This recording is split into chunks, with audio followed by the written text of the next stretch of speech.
अल्लाहु अकबर अल्लाहु अकबर अशहदु अन ला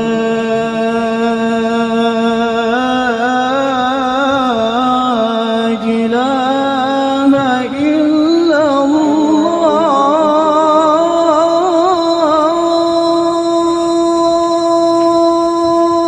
अस्सलाम वालेकुम नाजरीन, आप देख रहे हैं तामिल इरशाद का सोशल मीडिया प्लेटफॉर्म।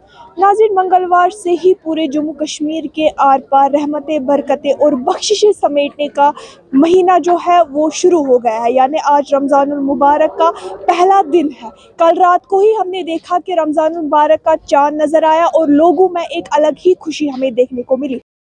हय्य अलल फलाह।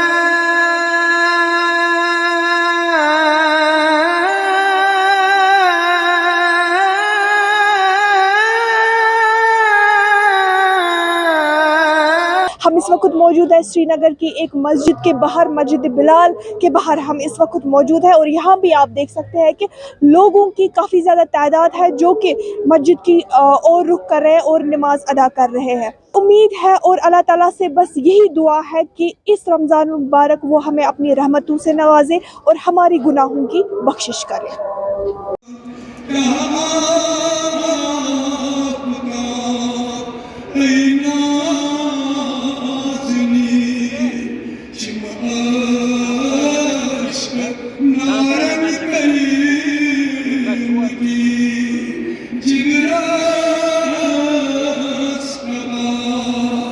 Hey